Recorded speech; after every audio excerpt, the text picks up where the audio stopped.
Yeah, we're now live on YouTube, Chair. Thank you. So if we're happy, everybody's here, we'll get started. Sorry, can I just check? Do we also need to record this, Raj? Yeah, I'll start the recording now as well. Yeah, lovely. Thank you.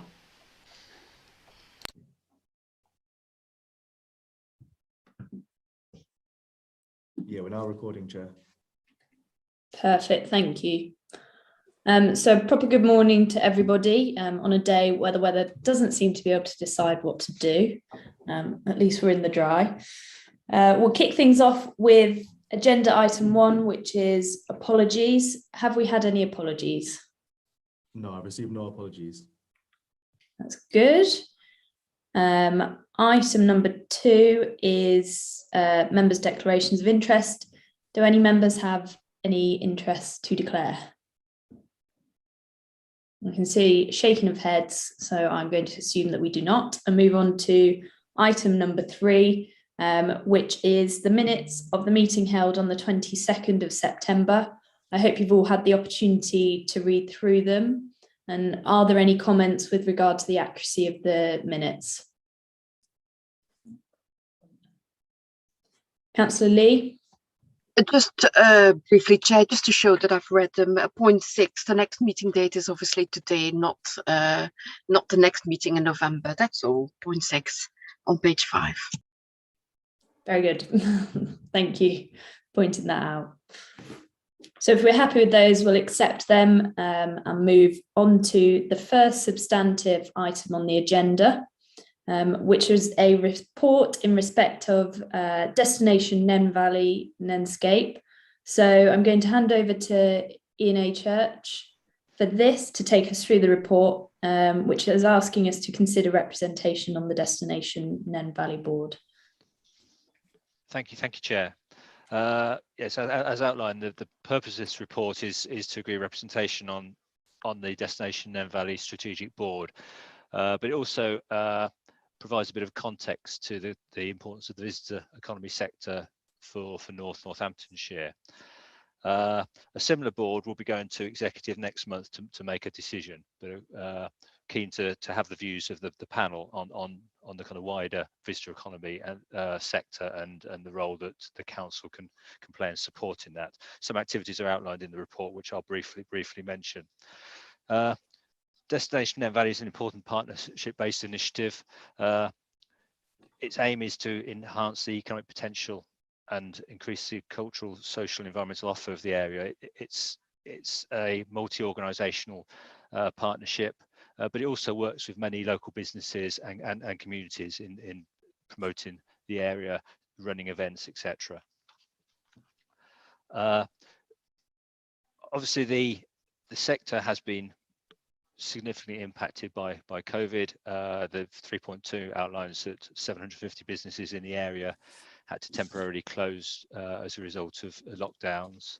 The report outlines some of the initiatives which we've been undertaking as a council to support the sector in the short term, but also looking to the long term, because that's really important that we start to now look to the long term and how we can support the sector on that basis. So the diagram at 3.4 shows the geography of the Destination Nen Valley area, which extends beyond Northamptonshire. So it extends from Peterborough in the north down to Northampton, and the initiatives reflect that spread, which I'll kind of come on to as you take you through the report. It's led by a strategic board. The terms of reference for that board are set out in Appendix A. 3.5 outlines the vision for the valley, for the Nen Valley, which is around the economy, accessibility, attractive visitors, and encouraging local communities to lead healthier outdoor lifestyles and promote green transport. So the agenda and the vision fits really closely with the terms of reference of this panel. So I'm sure it'll be of interest. The strategy, although produced a few years ago, identifies a number of opportunities which have now been progressed significantly, such as Chester House, which is due to open shortly, and the Greenway. And 3.7 highlights the fact that the Greenway, whilst it was an initiative which was born in the former East Northamptonshire area and linking to Wellingborough, it has tremendous scope to extend beyond that, connecting all the towns in the area in North Northamptonshire, well, and beyond to Peterborough and to Northampton, and provide that kind of connectivity which can help in terms of whether it's travel to work or recreation. A project to support feasibility work was reported earlier in the year and submitted to government for funding through the Community Renewal Fund. And as the report indicates, we're still waiting to kind of hear back from government on those applications which we submitted. We hope to receive some news around next week when the comprehensive spending review announcements are made. The work of the Destination and Valley Initiative is outlined in a comprehensive website which promotes events and attractions. It also has an active social media presence promoting the area and the organisations, the businesses, the local communities that run events. It's a very proactive initiative. During this summer, as I said, the council's been supporting the sector. The initiative, working with the council's communications team, launched a hashtag NNStay campaign, and at 3.11 you'll see some of the figures from social media indicating the impact of that. It's a very kind of condensed campaign, but it indicates the success of that in terms of highlighting some of the attractions, some of the activities taking place in the area. Also during the summer, or the later part of the summer in September, the annual festival run, which was successful. 102 events were held, which was fantastic. 20 grants were given to local organisations and businesses to help them run events. So this all helps to put this area in the spotlight for visitors, but both local and also further afield. We've also submitted a bid, the council has, to government for a Community Renewal Fund project to kind of expand the activities of Destination Nen Valley. Again, we're waiting a decision. Hopefully we'll get some news next week, because there's lots of opportunities to kind of build on those initiatives. The fact that we managed to organise 102 events in probably about 6 weeks because of other commitments shows the tremendous enthusiasm and capacity in local communities and businesses to kind of work together and run events promoting the area. So it really is the tip of the iceberg. The strategic board itself, which is obviously the focus of the decision that will be taken next month, as you'd expect, provides strategic direction for tourism initiatives and wider initiatives in the area. The membership obviously needs to be refreshed because it includes the 4 former councils which no longer exist. The County Council, Wellingborough, East Northamptonshire, but also Northampton. So the West Northamptonshire Council will be making its own decisions, which it hasn't done yet, but will be on representation. The representation from the councils was previously political representation. It has a private sector chair, which is elected every 2 years. So the next meeting is due to take place later this year, of the strategic board, and we need to agree a representative from North Northamptonshire Council. And you'll see in the report it proposes the report executive will propose the deputy leader, who's the executive member for sport, leisure and culture and tourism, together with the assistant director for growth and regeneration, reflecting that the council provides a secretariat role for Destination Nen Valley. Although it doesn't, you'll see in the financial implications section later in the report that there isn't a direct kind of funding. The council doesn't fund the initiative, but it does provide officer time through the tourism officer to support initiatives. As outlined, we have been supporting the tourism sector significantly during COVID. not covered in the report, but previously reported to the panel. We've run various ARG, additional restrictions grant programs, supported about 800 businesses in the area. Many of those businesses are in this sector, so many businesses in the tourism sector have already benefited from support channeled through the council. It's also earlier this month, or later in September, it launched the Discretionary Hospitality and Tourism Grant, the HOTI grant, and businesses are already applying for that. One of the target is this sector, because those businesses continue to be affected. So we're able to provide financial support to those businesses, and that will run to the end of next month. We're also supporting the sector through the Welcome Back funding, which you'd have seen some communication came out last week on that. We're working with all 12 town councils to help to run events to, again, promote the visitor economy. But we need to kind of look, as I said earlier on, we need to kind of look longer term. And with that in mind, the council, along with West Northamptonshire Council, have commissioned Northamptonshire Surprise to revisit the current Northamptonshire destination plan and develop a longer term visitor economy strategy, and that work will conclude by March, potentially before that, and will help to inform future activity of the council and how it works with others. The scope of it will encompass current initiatives such as Destination Nen Valley, Love Corby, This is Kettering, and various other initiatives in the area.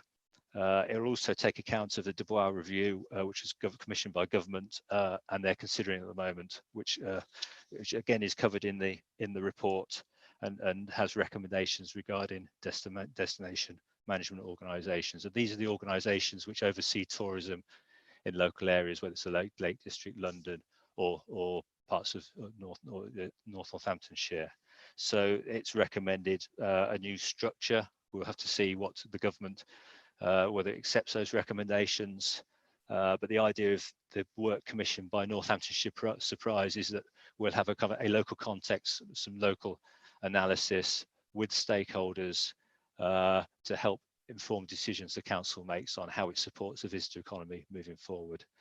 We're already widening the reach of the Destination Nen Valley work, so conscious it's a new council. It's not about just the Nen itself. We've got the Eyes Valley, we've got the Rockingham Forest area, so we're already trying to bring together the initiatives, because there is a lot of common ground in terms of supporting the visitor economy, the importance of nature, rural access, etc. So that kind of partnership working is already happening, as you would expect.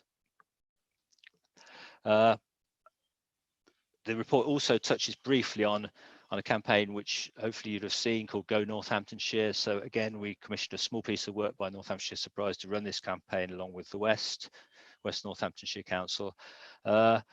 It culminates with later this month with the half term, and it's had a positive impact. It showcases lots of things what you can do in terms of short stays or longer stays, weekends, weeks in the area. So there's various kind of blogs by local people, local businesses, local organisations suggesting, well, this is what you could do. You could do A, B, and then C. This would be a wonderful day. So the aim is to attract the primary audience is kind of younger families, because that's the advice we've had in terms of the North Northamptonshire and West Northamptonshire would be a great location for those, and obviously its location as well, its accessibility makes that a very logical kind of target audience. And it was really positive. A couple of weeks ago, you'll see a picture, paragraph 322 coverage that we managed to secure in the Sunday Mirror, which was really positive. You never know what the kind of coverage is going to be like until you actually read the article, but it reads really positively about the area, showcasing Wicksteed Park and also West Lodge farm near Desborough, two great attractions in the area. And we'll be evaluating that campaign when it closes, or after it closes next month, and reporting that back to this panel and executive in the new year.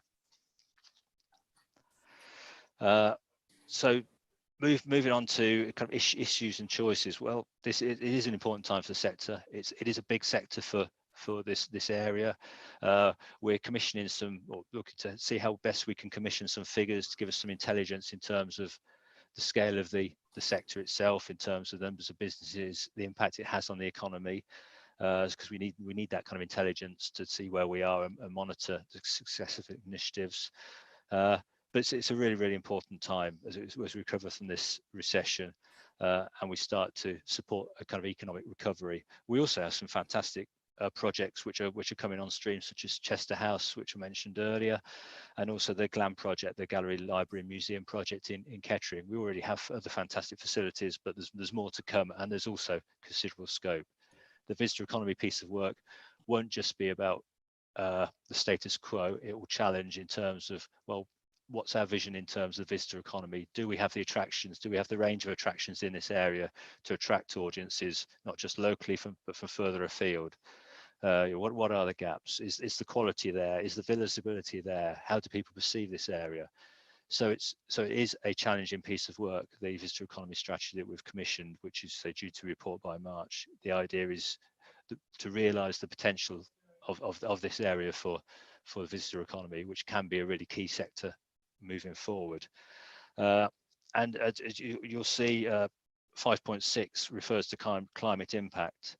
One of the strengths of the visitor economy and the offer of this area is its environment, the fantastic environment we have here, whether it's the Rockingham Forest, the Eyes Valley, or the Nen Valley, which is obviously the focus of Destination Nen Valley initiative. That there's a lot of resonance there with the concept of the Oxford-Cambridge arc, the green arc, and supporting a kind of green and sustainable tourism sector. So this is a fantastic opportunity looking forward through that visitor economy piece of work, and enabling the council to consider that and how it supports this sector moving forward. I think this, I should probably say that whilst the council obviously making its own decisions on representation for the Destination Nen Valley Board, it is a multi-partnership organisation. Therefore, other organisations will also need to make their decisions. So it very much will be a kind of collective view in terms of moving forward. But this initiative is very important to this council, so it's important that we take a lead in terms of agreeing our representation. Can I leave it there, Chair, and happy to take any questions. Thank you, Ian, for that presentation. So as we've heard, the Destination Nen Valley does so much important work locally. I was pleased to be able to attend the Nen Valley Festival recently, which was really well attended. And I'm grateful to all those that were involved with that. As we also heard, this is going to go before the Executive Committee shortly. So I'm interested to hear comments from the panel so that these can be fed directly back in. Councillor Lee, your hand was up first. Right. Thank you, Chair. Yes, a very interesting report. Thank you for bringing it to this panel. It's a lot of interesting information. 3.18, the title above there, widening the reach. That's an ambitious but doable target, and it recognizes the harm that can be done to a very fragile ecosystem. And that's why it's good for this council to be involved, because the planning system needs to recognize the need to widen the area surrounding the special protection area, so that the area can become a truly tourist destination. So we don't want it to be dominated by a landscape of super warehousing and or roads snarled up by lorries. That's one thing. Secondly, protecting the Nen Valley and the Nen itself as a major contribution to Northamptonshire, including its wildlife, includes protecting and maintaining its tributaries. They're not mentioned here, not all of which are maintained. And in the past few months during that September festival, Nen Festival, there have been significant pollution problems within the Willowbrook and Gretton Brook, and that have impacted local wildlife. And apparently, I don't know whether anyone can confirm that, but the Environment Agency does not have the resources to investigate it and has decided not to investigate this pollution, even though it's been reported as being carrying on. So is there anything that we can add, that we can contribute to that? Thank you very much. Thank you, Councillor. Councillor Dow? Yeah, I'd like to echo what Councillor Lee said. Thank you, Chair.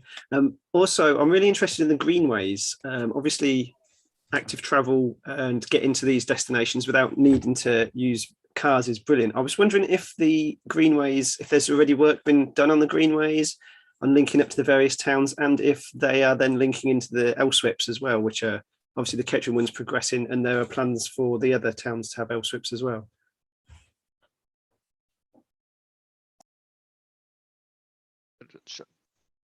Shall I answer that question, Chair?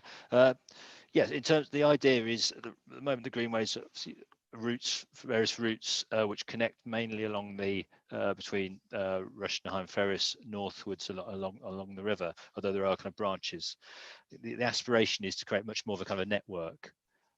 So connecting to Wellingborough, which currently we can't, but that's is a focus for the bid that I mentioned, and then beyond Wellingborough, the work started to look at connecting to Kettering and then on to Corby. A piece of work's already done looking from Corby to Oundle. You can already kind of get to Oundle southwards, but you can also up to Peterborough, but then linking in with LC whips as well. So you can kind of get out from the urban areas into the countryside. So exactly as you said, that's the ambition. That's what we're trying to do, to connect this up into a network. That's fab. Sorry, is there any timescales on that, or is there? I mean, I guess not in the next year or so, but I'm just wondering if there's timescales.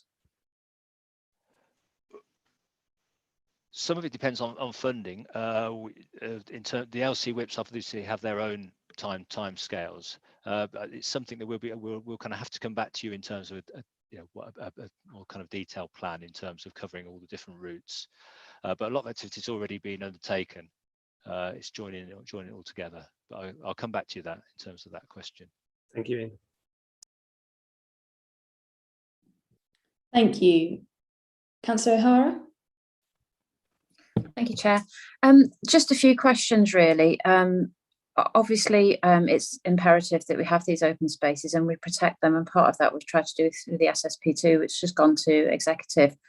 But within that, which is my point really, is that these open spaces, although protected in Corby, we haven't been able to do that in the Kettering area and surrounding area as much as, because there's two different inspectors looked at it. So I didn't know whether that was something we could do in this form. I don't know whether George would know that. I know Simon's working on it to bring that forward and try and alleviate that problem. But the other picture, bigger picture, is the work that we do with our partners. So it's imperative that we are involved throughout. And one of the partners is, of course, the Environment Agency. I think it's probably quite well known that I paddleboard and sail quite a lot. So therefore, I see firsthand the devastation to our rivers and the use of the rivers. And there isn't the care there that there used to be. But I must admit that as a paddleboarder, we, as lots of groups of paddleboarders do, tend to clean the rivers and pick up any rubbish. And the amount that is thrown in the rivers is quite appalling. And from trolleys that supermarkets won't recover because of health and safety issues, to just people littering because they don't clean up after themselves. So I think keeping these areas clean and safe is imperative for the health of the nation, really. So the funding is imperative. I know that as a council we can't fund it, but I know that we can apply for certain funds for different initiatives, which is what we've just been talking about. Which brings me on to the grants that are being given to various companies. But I think there's also grants necessary to various associations that do help maintain our open spaces, whether it be by the rivers or just to open parkland, or protection of open areas within housing estates, because a lot of our housing estates are private, and they have maintenance companies go in, or management companies as they're now called, go in. But I think that's something that perhaps we could look at to make more wild areas, more areas amenable and accessible to everybody, and that actually promote a cleaner, safer society, if you like we've tried to do with our open spaces and even our areas where we're not cutting as much because we're looking after the bees, etc., and we have wilded areas as well. So, and then my final point is the access, which I think a few councillors have just mentioned, Anne and Des, in terms of access via walking or bike. A lot of our pathways, even from outer Kettering, that the cycleways are just worn away and cars drive in them, etc. Wellingborough hasn't got very many, and there's massive new estates going up in Wellingborough as there are in Kettering. So I think it's something that really should be promoted through this forum, and utilise all the partners to manage that and feed in again to planning, because whatever we try and do in life, it comes back to planning, and the old planning policy, I guess. And I think this is the only forum in which we can now do that and ask the executive to ensure that it's not just words, it's actions that can be taken. We've got fantastic officers who can take that forward, and they have the knowledge and skills to be able to do that. So I was just wondering if, when we do get funding, whether that will come back to us for our thoughts on what we would like once they've had the consultation with all the partners to what their initiatives are. And I wondered if there is a spreadsheet of what we're going to do. I've read the report, I've read the Dubois review has kind of said that anyway. I think it's trying to say that there needs to be more joined up thinking, so that the money is used in an effortless way and not duplicated. So I don't know whether there's some of the things that could be answered now or brought back to us at the next meeting, please, Chair. Thank you. Thank you, Councillor.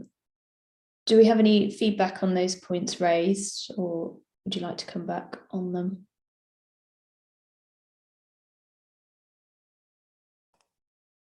Yeah, let's see. The comments around planning, weren't there? So which I can pick up with with Simon Richardson. In terms of I've got a really strong message around the importance of the kind of greenways, accessibility. That obviously the Environment Agency are on the strategic board, so that's something that we can definitely raise through that. The importance of the quality of the environment is, it's what makes this area kind of special. So we need to kind of maintain that and improve that. So we can definitely raise that with the Environment Agency. In terms of initiatives, we can kind of come back to you in terms of what is the kind of implementation plan, the program, the business plan. There isn't one at the moment. That's really why we need or this is an up-to-date business plan. That's why we need a meeting of the board to get that work going with the various partners, not just this council, the other councils, and Nenscape, the Environment Agency. So that's a piece of work which needs to kind of progress. So we can come back to you on that one. Thank you, and thank you for all those comments. As I said, these will be fed back into the executive to ensure that they're heard on a wider platform. And I do appreciate everybody's comments surrounding this. Anybody else has any comments? No hands up at the minute. I think if we're happy, we will now move on to the next item. Having noted that, which is next item is looking at the bus strategy improvement plan and consultation, which recently closed. So going to hand over to, I believe it's James Loader for this one.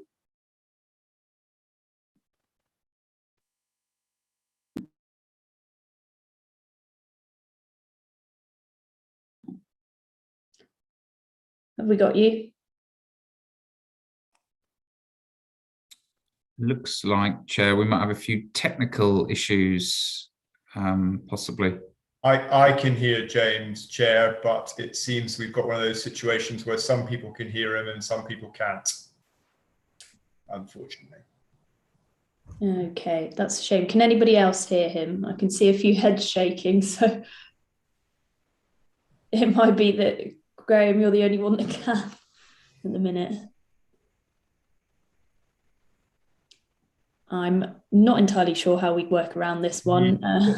I will act as translator for the short time. I'm not suggesting that will work for the entire presentation, but what James has just said is that he will dial out and try and come back in through a different device. Chair. Entirely up to you, of course, Chair, but I don't know, maybe there's an option to flip this item with the next one as James sorts his technology out. Yeah, I think that's a good idea. So we'll move on to item 6, which is air quality across North Northamptonshire, which council has a statutory role to play in. I believe Ian Smith is going to take us through this report, which, as you will have read through, has a number of recommendations to consider as well. So Ian, I'll hand over to you. Thank you, Chair. Amy Plank, who's one of the officers who works within environmental protection, environment health, is going to present the report. Perfect. Thank you. Sorry, Amy. That's okay. Morning, everyone. My name's Amy Plank. I'm the Environmental Protection and Private Sector Housing Manager. I'm based from the Corby office. I've been asked to put this report together for you, and I've received contributions from the other environmental protection leads across the north to give you a position statement of where we are currently with air quality for Northamptonshire. Firstly, I'd just like to explain briefly the legal background. Obviously, we do have a duty to obviously monitor and review our air quality each year, which we're required to do under Part 4 of the Environment Act 1995, and to ensure that we monitor nitrogen dioxide against the prescribed upper limit values. And we do this by means of installing diffusion tubes each month. In terms of the data itself, we've only got data as far as 2019 at the moment, which was shared to you after the circulation of this report, but we do have the 2020 data, and the 2021 report should be published in the next few weeks. So I'm sorry that I wasn't able to get this to you ahead of this meeting, but we always report on air quality a year after the data has been collected, because it has to go to DEFRA for analysis and validation. So I'm expecting the reports across the county any day now. So once I've got those, we can share those with you. From looking at the data over the last few years and from the monitoring that's been carried out, we haven't had to date declare an air quality management area due to a good history of non-exceedances, which is a good thing really, because obviously it's quite different in the West where they have had to declare an air quality management area. So if I move on to the recommendations in this report are seeking your endorsement and consideration to allow us to continue with the current arrangements of monitoring air quality as we currently do, which I'll explain a bit more in a minute, to meet our statutory requirements under the legislation. We'll continue to utilise an air quality consultant to write and produce the reports for us. And we send those off each year, and they produce the reports for us. We also intend to carry out wider improvements to educate members of the public by carrying out initiatives such as National Clean Air Day, which takes place in June. Unfortunately, we weren't able to do much last year due to the pandemic, but we do plan to work more collaboratively next year and host bigger events to raise awareness, alongside also organising wider events with the Health and Wellbeing Board for Northamptonshire to showcase our efforts in what we're doing with other partners to improve air quality. In addition, we'll continue to regulate all our polluting industries on our industrial sites, such as paint sprayers and waste burners, under the Environmental Permitting Regulations 2010, and we'll continue to ensure all new housing developments and wider developments meet the requirements of planning policies in relation to air quality. We do react to a number of complaints that we get about this, and we continue to support planners and developers to ensure developments meet the necessary standards. And the reason for this, all these recommendations under section 3 of the report, is to obviously ensure the council maintains its commitment to monitoring, reviewing and taking measures seriously to improve our local air quality. I'll just explain a little bit more then about how we monitor air quality. As I touched on earlier, we install diffusion tubes at various locations across the different sovereign areas, and we install tubes each month on lampposts, and we take those down after 28 days and send them off to the lab for analysis. We currently have 17 tubes in Corby, 33 in East Northants, 39 in Kettering and 11 in Wellingborough. These are reviewed every year, and the locations are looked at to check that they are in the correct position in terms of where the receptors are against busy roads.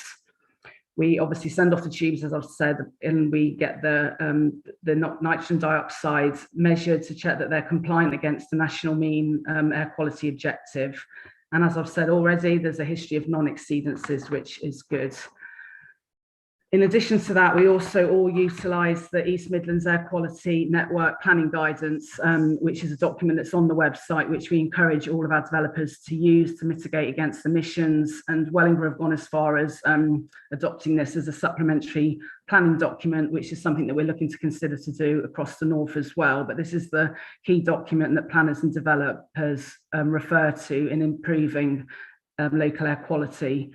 This document obviously seeks to encourage the following types of improvements via the planning process for future developments by means of looking to encourage additional electrical vehicle charging points, looking at alternative heat sources to be considered, encouraging active travelling infrastructure by improved cycle routes and pedestrian areas.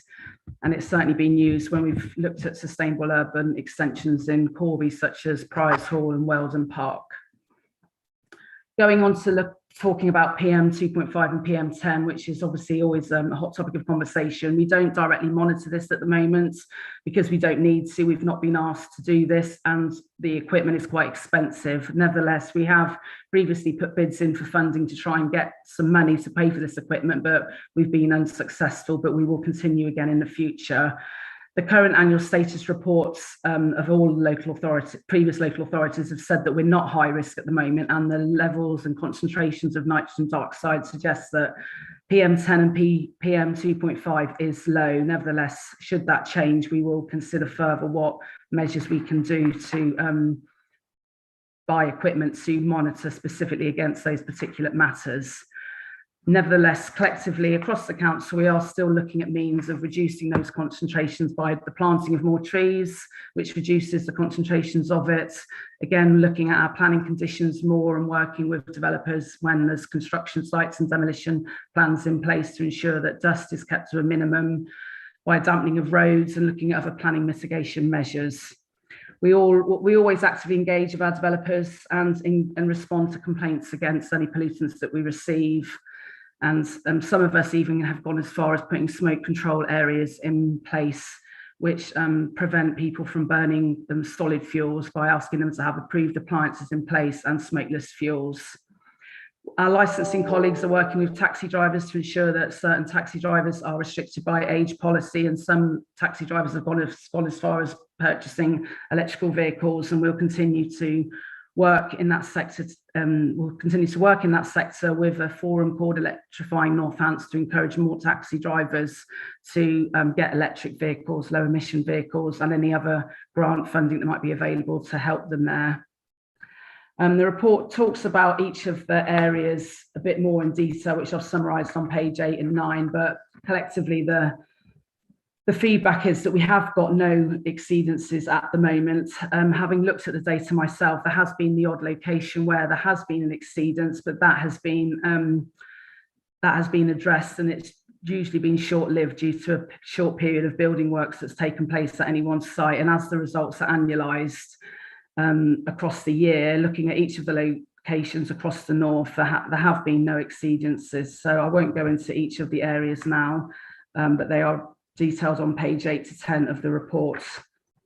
And finally, I just want to touch on the air quality domestic fuel regulations 2020, which recently have come out. They are enforced by trading standards. And again, these regulations are intended to further reduce emissions of particulate matter from the burning of wood and other solid fuels in residential settings. These regulations will be a good thing because they will eventually phase out coal and unseasoned wood in residential heating appliances, and it is anticipated that the removal of coal and unseasoned wood from the market will provide further reductions in PM10 and PM 2.5.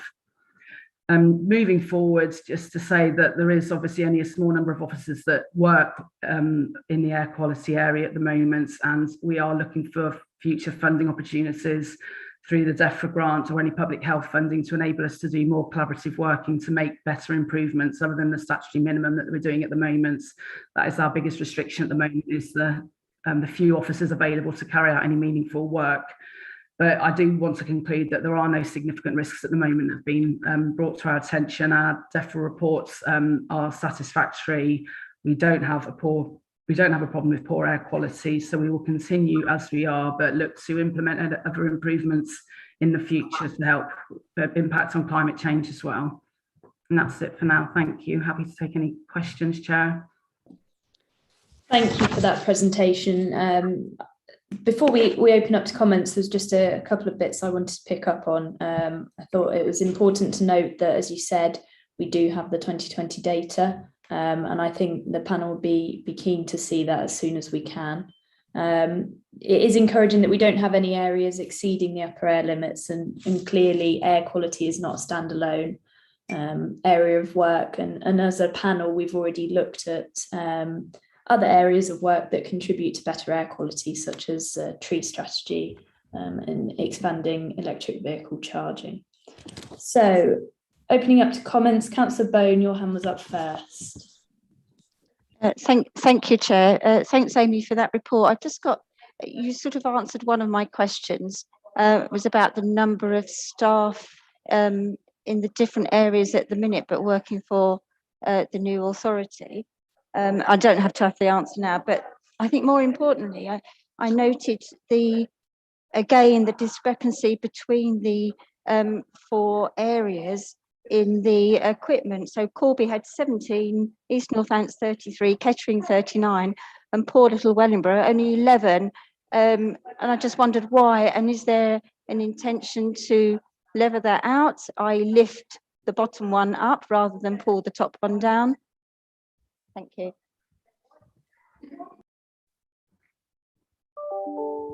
Shall I answer that now, Chair? Yes, sorry, I couldn't get off mute. Yes, please do. Yes, I've noticed that. I can only explain that down to budgets. Obviously, I can't speak for the other sovereign areas as to why they've got less tubes than others. I think previously, historically, there's been bigger budgets in other areas than there have in some areas. But what we're looking to do now is bring all our budgets together and reconnect and work out what the network should be for the north. Now, bearing in mind a lot of the rural villages and a lot of the places across the north won't need a tube, because we're only really measuring air quality in areas where there is high traffic flow and there is a number of receptors in the local area. But we are planning to get together before Christmas and bring our budgets together and reset the tube network so that it is proportionately and fairly measured across the north, so that all the relevant places are monitored correctly. And then we will start monitoring then for the next year across the north, because we're still currently measuring in our own sovereign areas for this year. Then that will change for next year. Can I come back on that, Chair? I totally understand that, but I wouldn't, that was my point, particularly about Wellingborough. I wouldn't really consider Wellingborough as being rural, and it being only having 11 compared to 33 in East Northants. I know East Northants obviously is a huge area of rural, so if that could be looked at, I'd appreciate that. Thank you. I will ask the question further, as I don't know the exact answer, but I will ask why they've not considered more tubes and come back to you. Thank you. Thank you. Next hand up on my screen is Councillor O'Hara. Thanks, Chair. Just a few points. We were talking about, the reducing the carbon emissions, etc., and the taxis, becoming, well, they're purchasing more electric vehicles because obviously they don't make the long journeys, but they are working all day.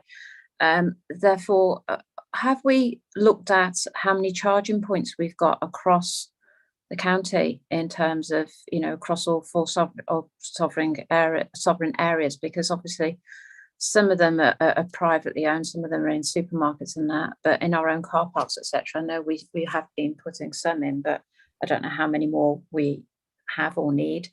And I'm assuming there's some kind of spreadsheet to advise that.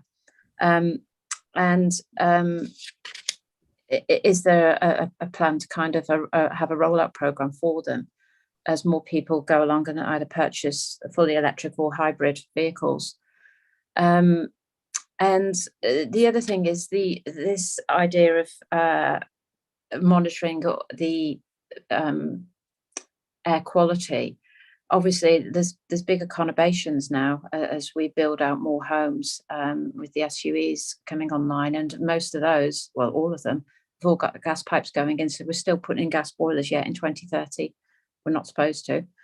which is why next year the government is giving these grants for £5,000 to be able to put your ground source, air source, or alternative heat source in that's more environmentally friendly. But unfortunately, they're given 5,000, but most of those are going to be 8 to 11,000. Is there anything we can do from your end to actually kind of encourage developers to put in more environmentally friendly apparatus to heat our homes from the outset? Because the retrofitting is not the way forward.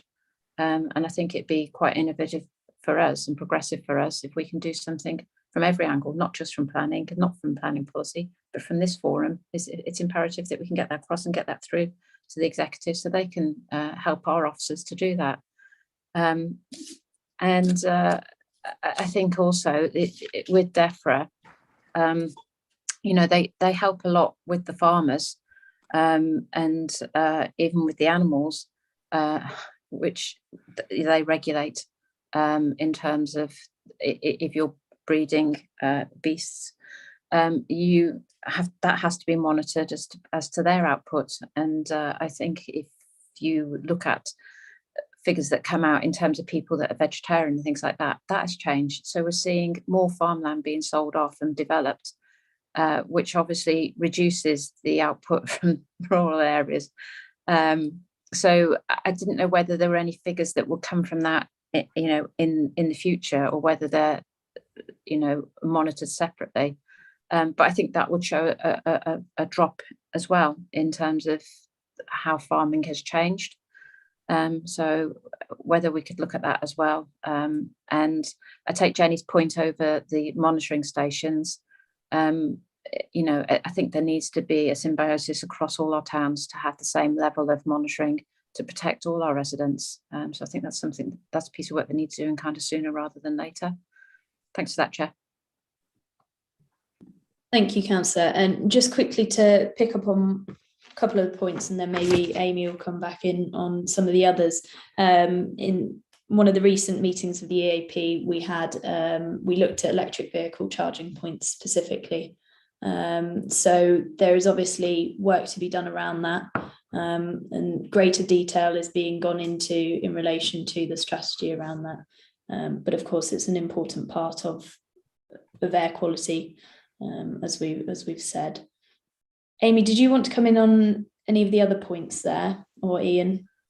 Yeah, if I may, maybe I can sort of contribute to some of these points. There's quite a few points there made, so I'll try and pick up on those. If I miss any, please come back to those. It was raised around taxis and sort of like the contribution like public transport in terms of taxis make in terms of emissions.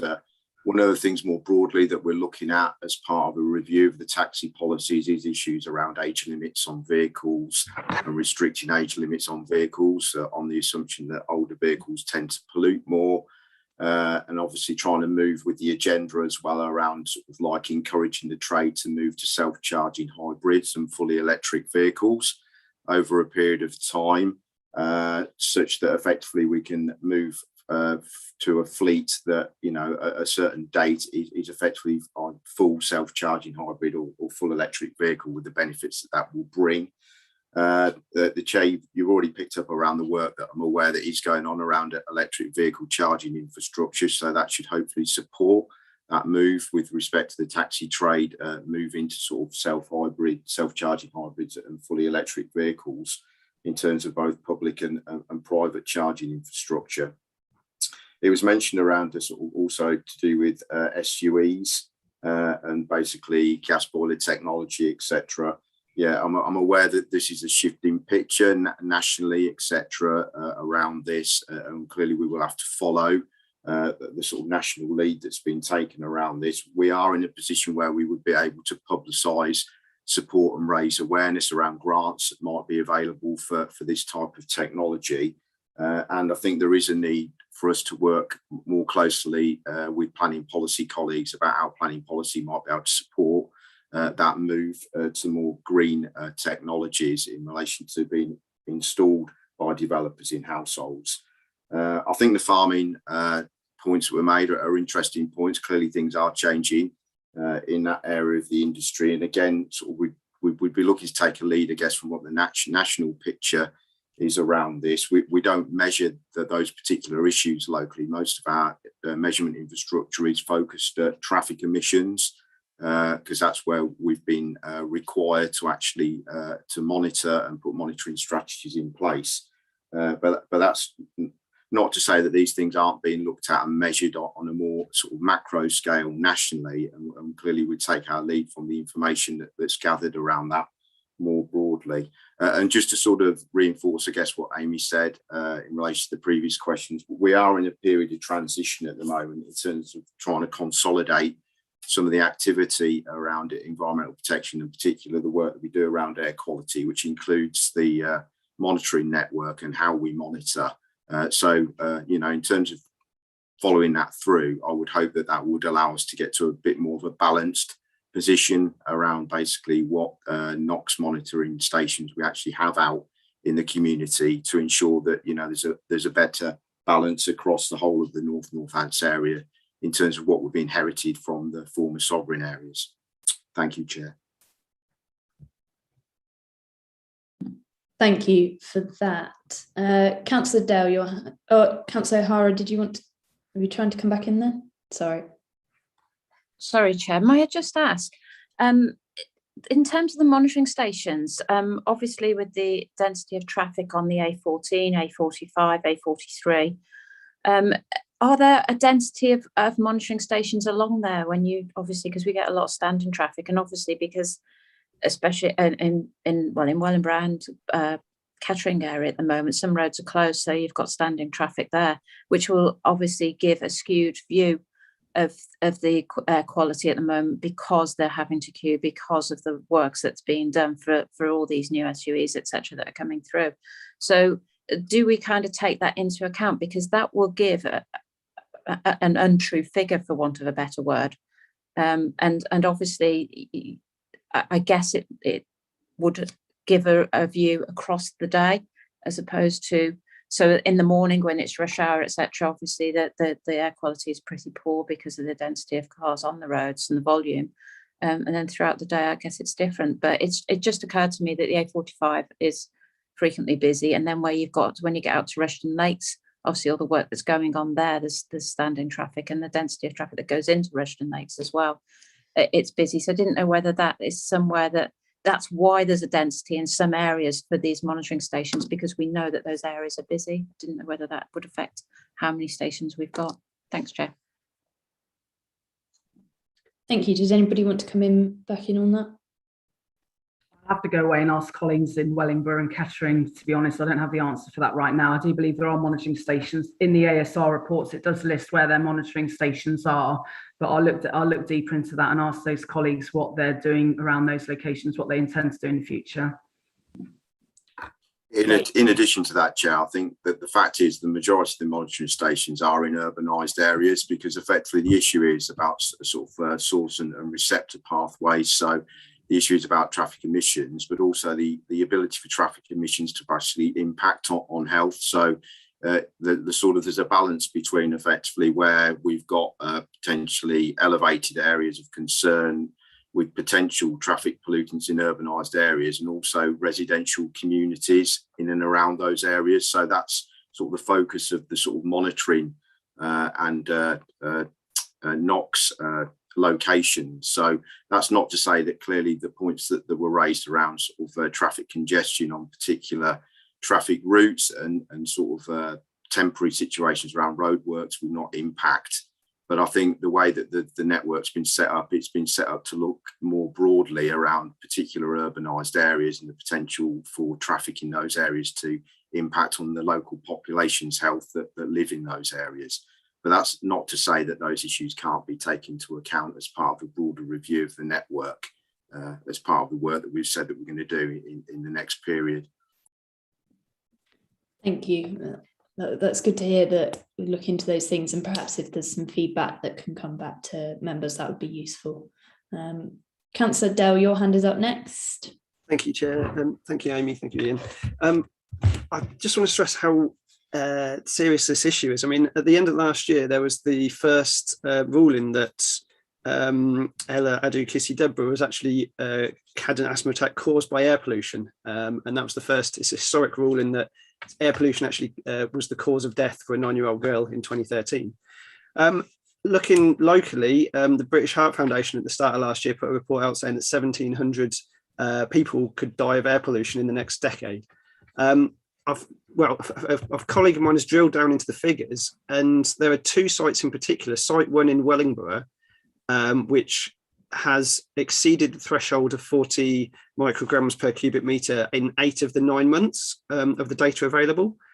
And in Kettering, there's a site RW4, which has exceeded the microgram per cubic metre limit of 40 in 6 of the 7 months data. The Kettering one in particular, myself and Councillor Lee have been looking at for the last 2 or 3 years because it's consistently exceeded those limits.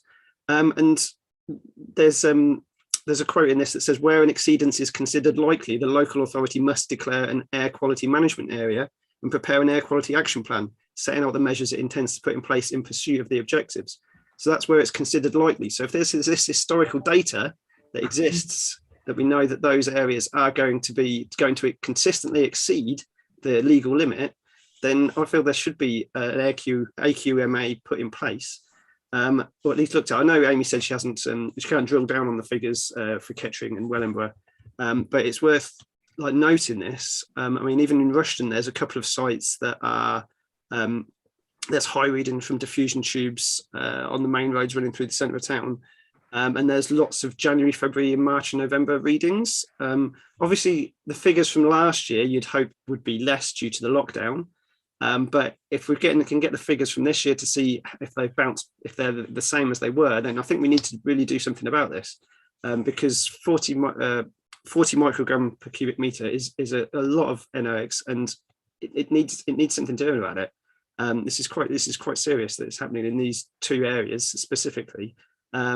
And also I wanted to ask, the diffusion tubes they have to send off, is there not better tech available? I know Amy mentioned it's more expensive, but if these areas in particular keep exceeding, is there not some better tech that we can use to monitor this in a more immediate way to find out, when? I mean, you imagine it's around rush hour, things like that. And as an aside, this is entirely off the topic, but parents idling their cars at schools, outside schools, is still a big issue. So yeah, thank you. Thank you, Councillor, and you raise important points there, and I think we all should be aware of the very sad case relating to the young girl, which does highlight the importance of this. I think from the feelings I'm getting, certainly relating to the importance of this to the panel, it would be useful to look at this again when we have further data in the future, and that's something I think we should bring back to the panel for further consideration. Some of the points there you raised are obviously the technical side of things, so got officers want to come in on those points. Yeah, if I can just say, I will speak to Kettering colleagues because I can only go on what the data is and what the appraisal is from DEFRA, which have concluded that Kettering don't need an air quality management area. I recognise and I was aware that there previously had been an exceedance at that particular point, and then the way it was explained to me was that the data is annualised and there is an adjustment that's made. And with the data being analysed and with the adjustments that's been put in place, DEFRA concluded that Kettering didn't need to declare an air quality management area at that time with those exceedances at that particular point. The last annual air quality report from DEFRA 2020 obviously explains that and goes into that on page 6 and page 7, but it would be really interesting to see what the recommendations are and the appraisal from DEFRA is in the current report, which should come out in the next few weeks. So I think we should look at that when that Kettering report is published and see what it says then about those particular sites. In terms of better technology, that's something to look into. I'm not aware of any other better technology because previously we've not looked into it, I'll be honest, because it's managing with the resources that we've got on the budget we've got to pay for the tools that we've got available to us now. But again, that's something we can look into and see if there's any funding available to improve the technology that we use. in respect to Wellingborough, 8 out of 9 exceedances, 9 months exceedances. Again, I'll have to speak to Wellingborough colleagues about that, because I've only got their raw data at the moment. Their current annual report isn't available, so I will seek to get that, and that will hopefully answer your questions further. Thank you. Councillor Lee. Thank you. It seems to me we are only doing the bare minimum, and we are only taking action when we are under statutory obligation to take action. The proposal is to continue with the current arrangements. Well, our figures are behind. We should have had those figures for 2020 by now. If we're only ever going to consider instigating action when we exceed the level of 40, then we are not showing we are taking this seriously. The reason why we have more tubes in Kettering is because we have been lobbying for more tubes in Kettering, because we realize how important it is. And with several councils, we have been fighting for this, thanks to the help of people who came to speak at our meetings. Money for equipment is absolutely essential. If this council says it's a green council and the green thread runs through all our policies, then we need to make sure we have enough officers and enough equipment for these officers.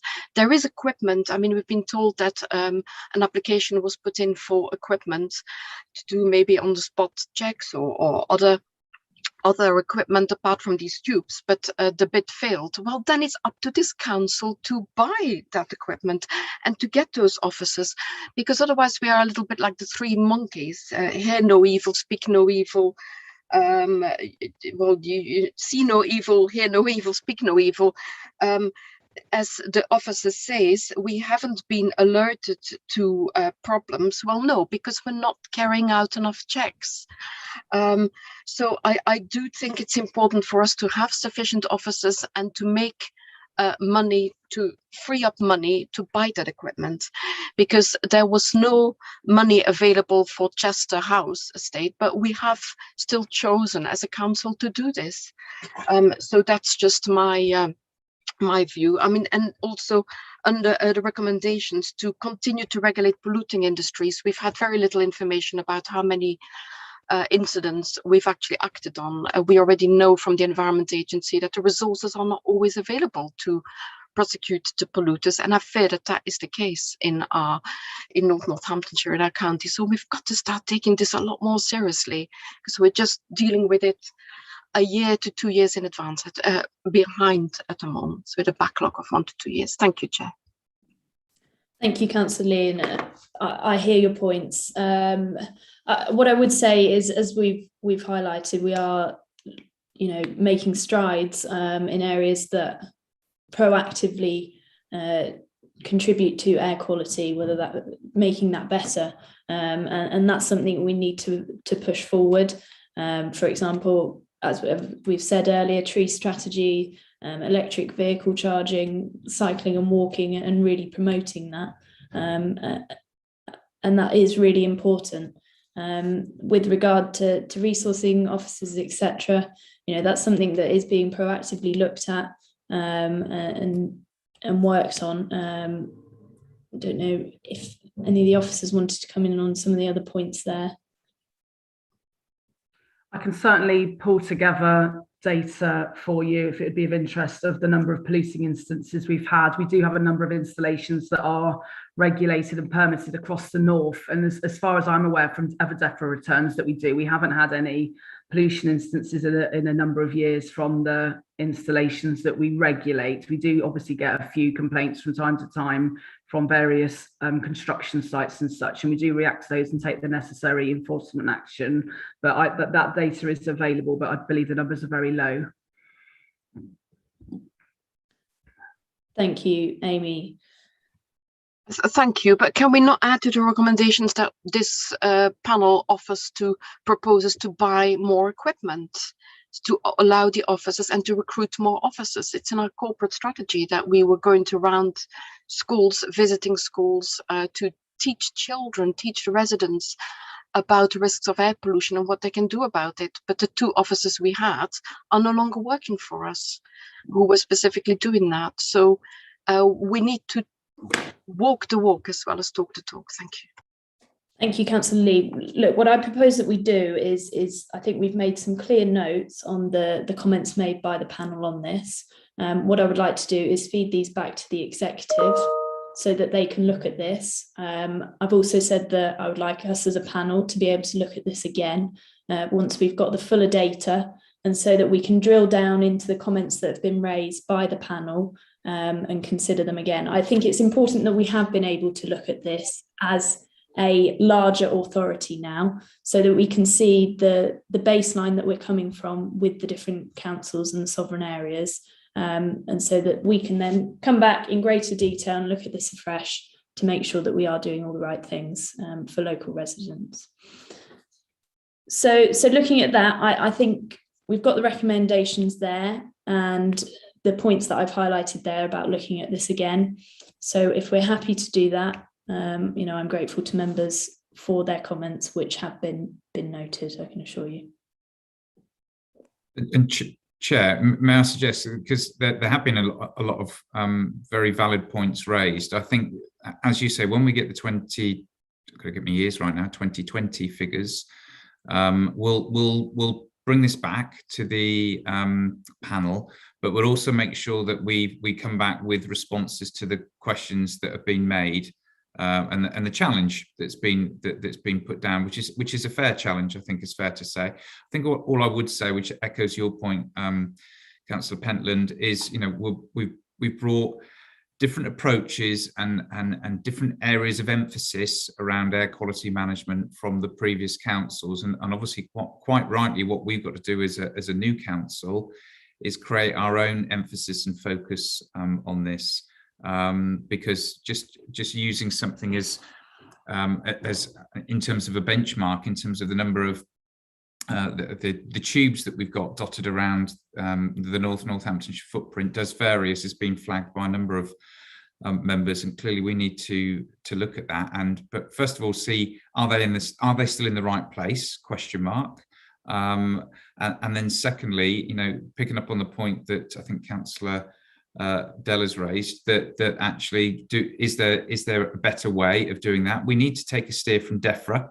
DEFRA, provide that steer to us, and it might be that we also, for the next panel, if we can, bring someone from DEFRA into the discussion as well, so we get that if you like, that government perspective of this and a view of how Northamptonshire both is performing and what it can do to further improve matters. So I think as an officer, Councillor Pentland, will make that commitment that we will bring this back, as it is important. We do recognise that. Thank you. Thank you, George. I think that's important, and I think it's important we allow the officers now to go away and look at this.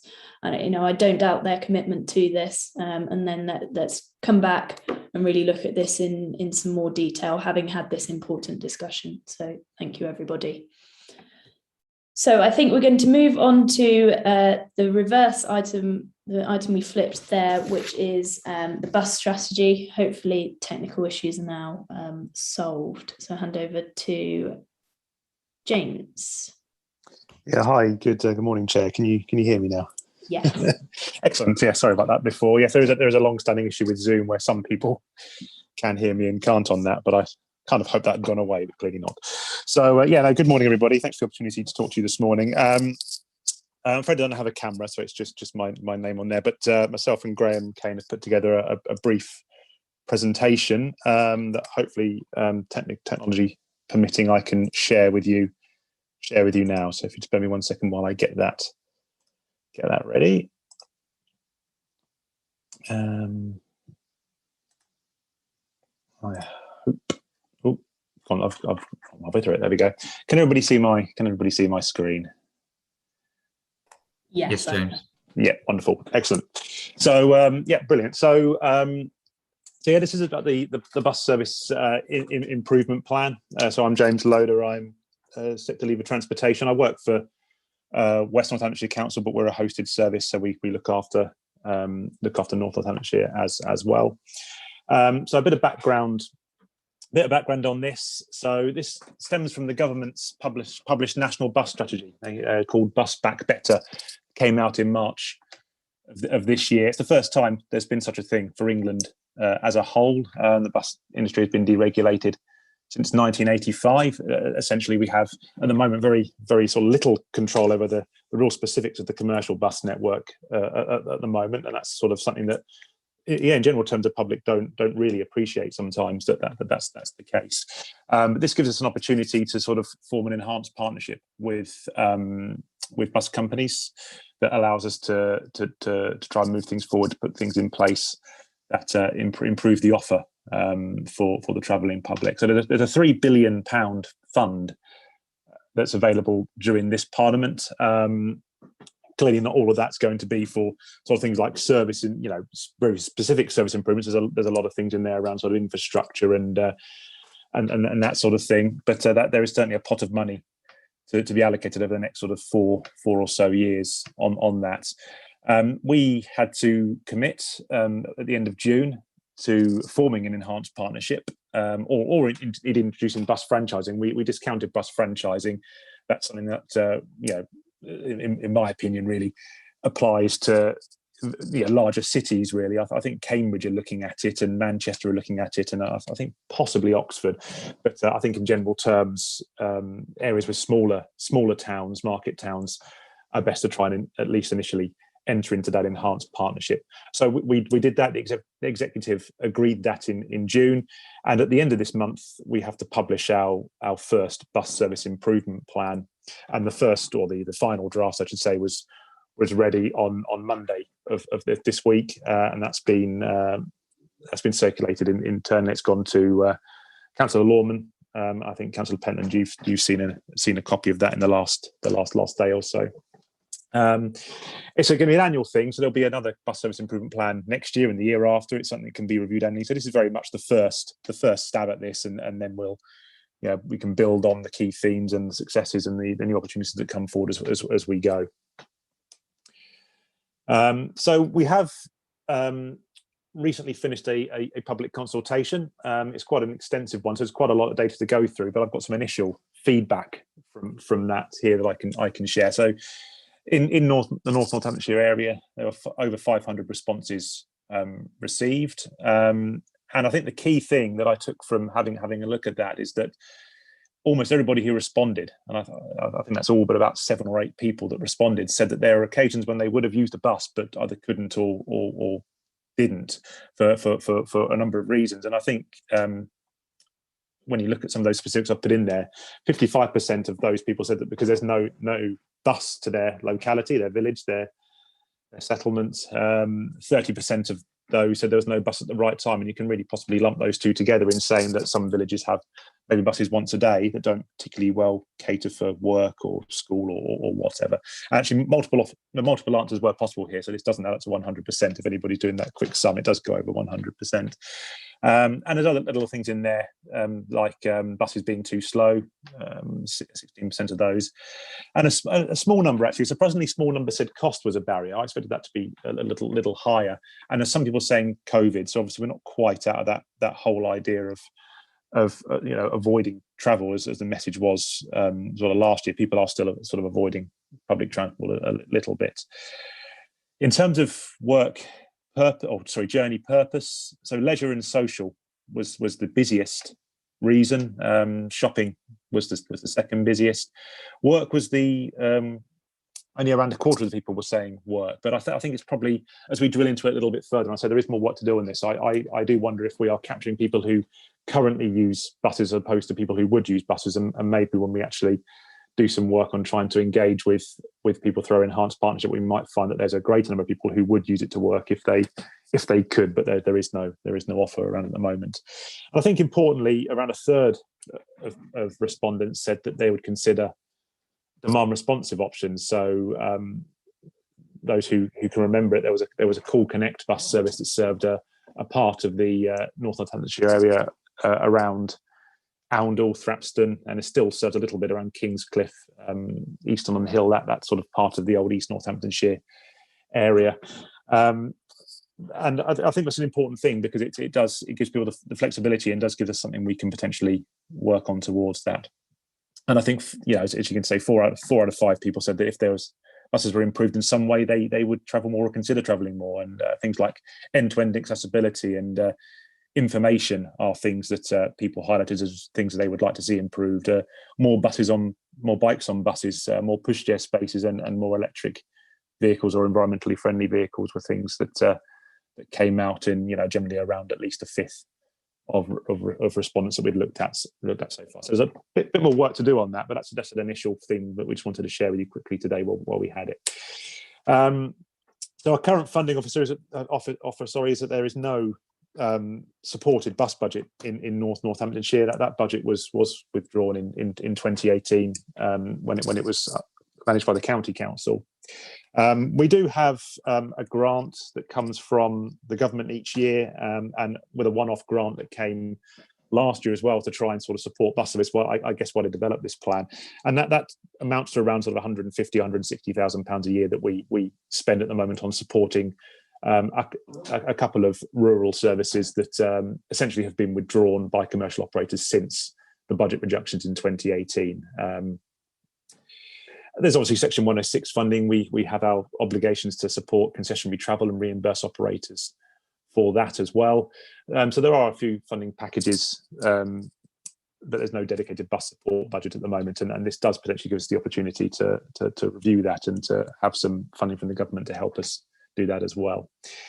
In terms of targets, in terms of journey times and reliability, so these we had a bit of a think about how we could actually meaningfully measure things like journey time across an entire network, and the way in which we're looking to tackle that is by taking today's average running time of a bus. So we have the real-time bus information system that allows us to monitor exactly how long buses are taking to get from end to end.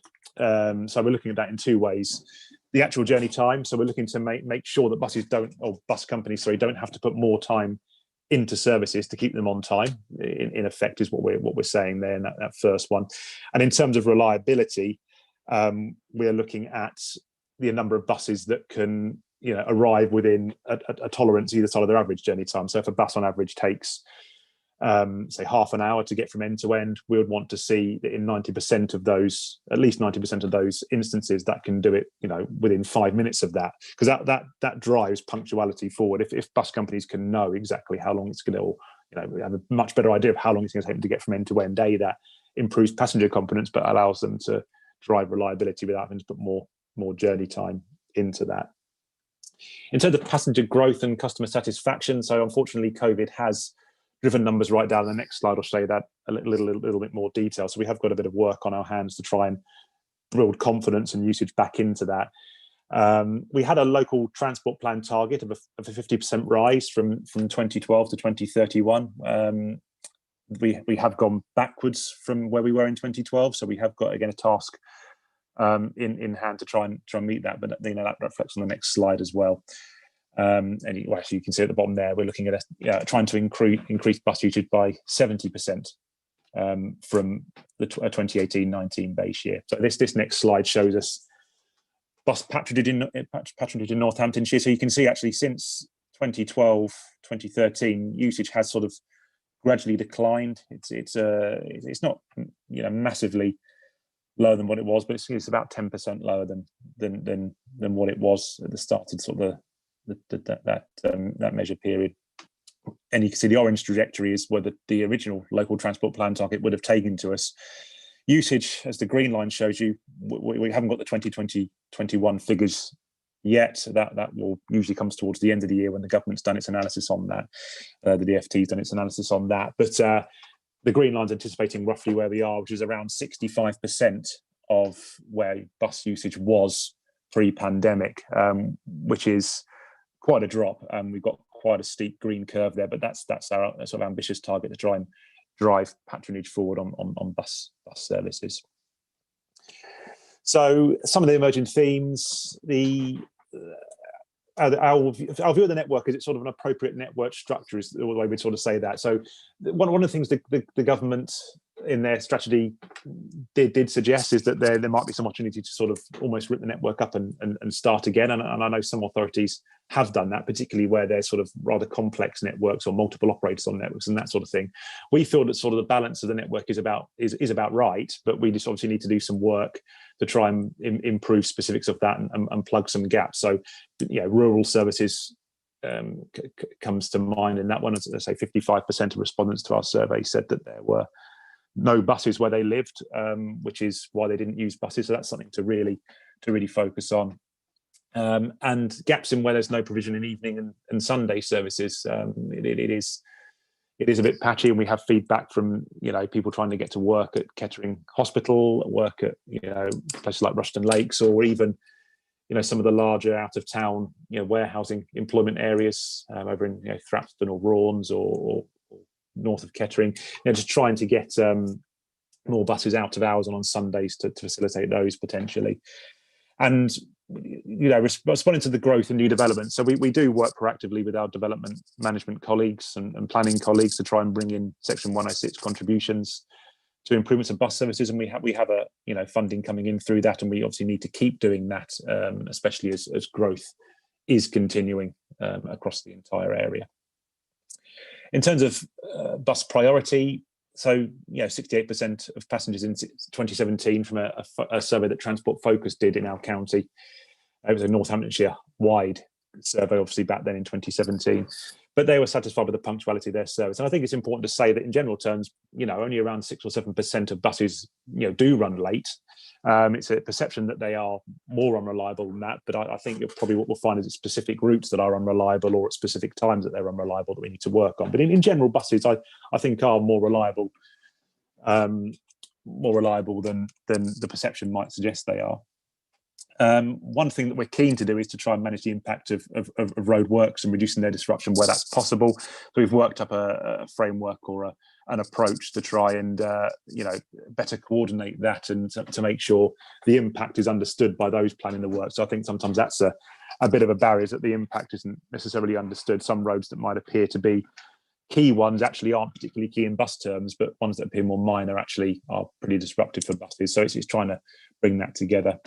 And in terms of fares, we have a zonal pricing structure, generally governed by the sort of stagecoach commercial fares in Northamptonshire.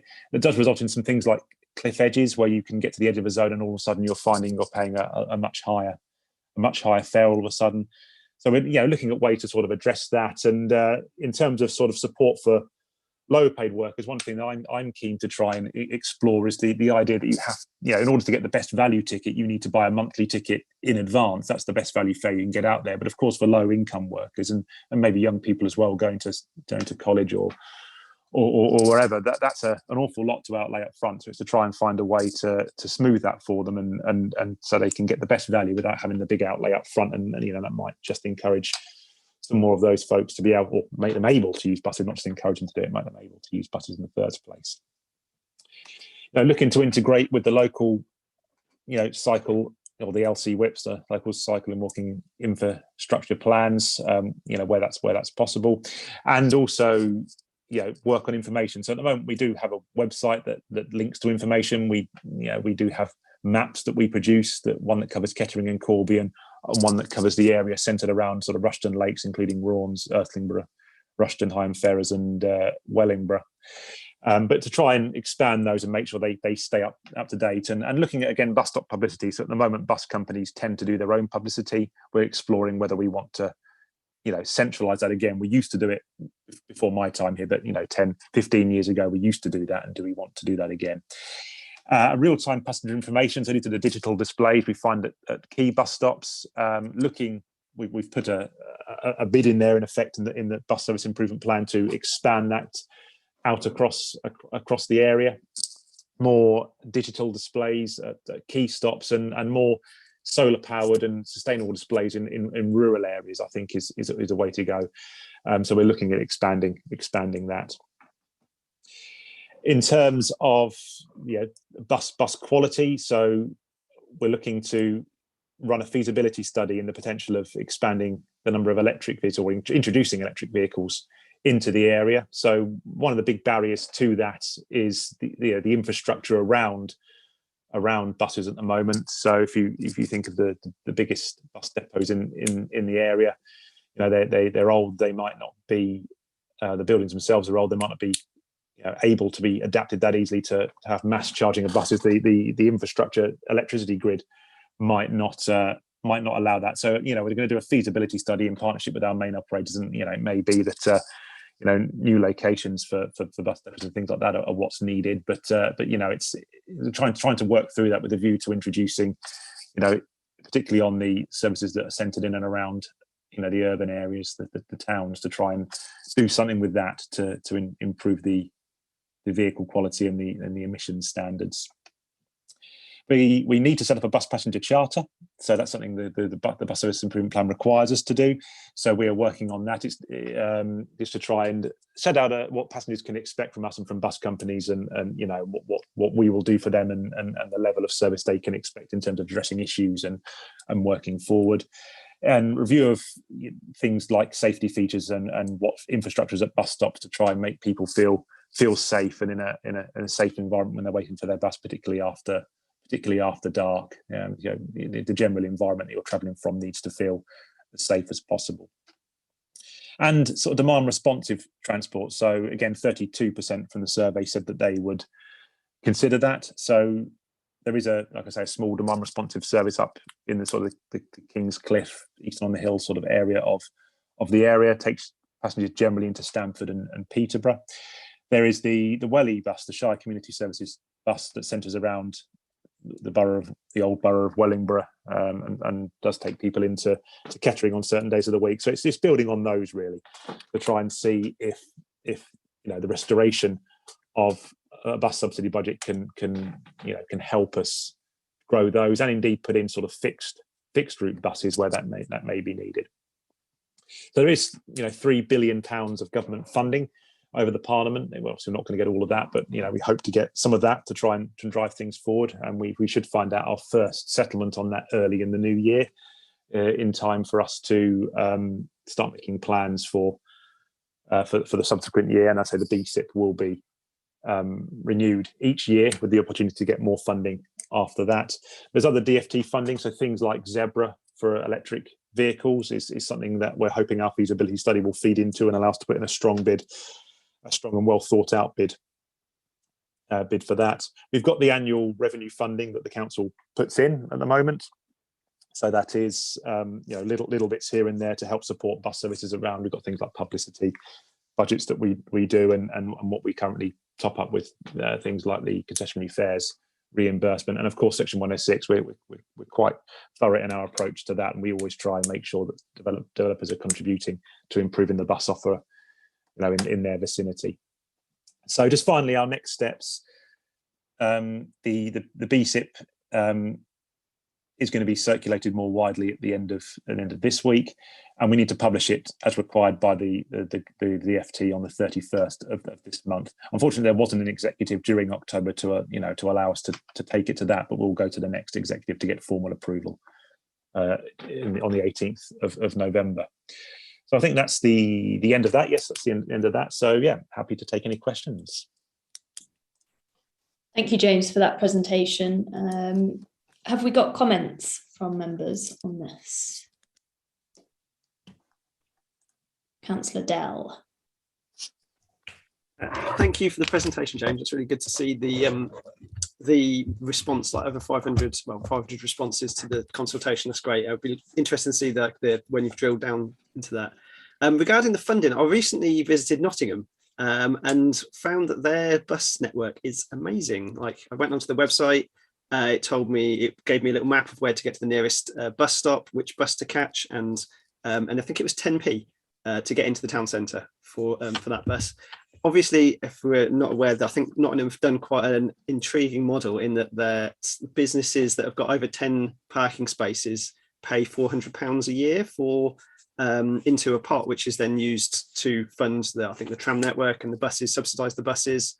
Because obviously the benefits are that it reduces congestion, it reduces air pollution, all these kind of things. Have we looked at? I mean, obviously that's Nottingham's a city, but like, have we considered option out of the box thinking like that? Sorry, make sure I unmute the correct one because one of them doesn't work and one of them does. Yeah, this one's the correct one.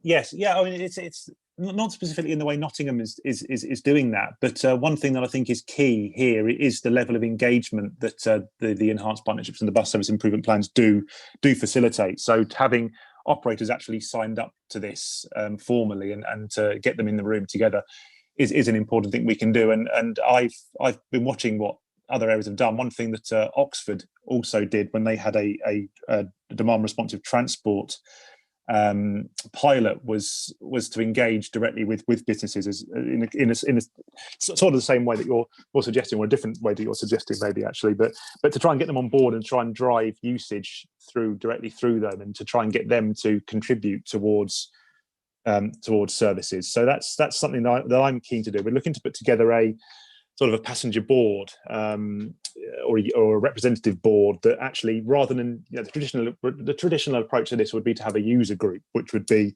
your bus users would come together and would talk about, the issues they've got, often with their specific individual services, but actually trying to put it together in such a way that we're actually engaging proactively with basically key stakeholders. So thinking of, the contacts I've got through the major the employment areas. I mean, I've worked in the past with Wharf Park in Raunds and over with DHL over in Thrapston. I've worked directly with those in the past, and Primark in Islip as examples of that, to try and use those contacts we've had in the past to try and get them around the table and to try and think about, in addition to where these are new businesses, and they will obviously provide a Section 106 contribution, actually, to the ones that are already there, looking at their travel plans or how they get people there, and to try and dial into that. But the idea actually of them playing sort of a levy towards that is an interesting one. I will look into that with my colleagues at Nottingham and see. It's not something I've come across directly before, but it's an interesting idea that I'll happily take away and find a bit more about. Yeah. Thank you. That's great. Thank you. And yeah, clearly that raises some interesting points there about what can be looked into for our bus strategy. Are there any other comments from members? No, I think that's good. Obviously, we've looked at this a bit before, and I'm no doubt we'll look at bits again in the future.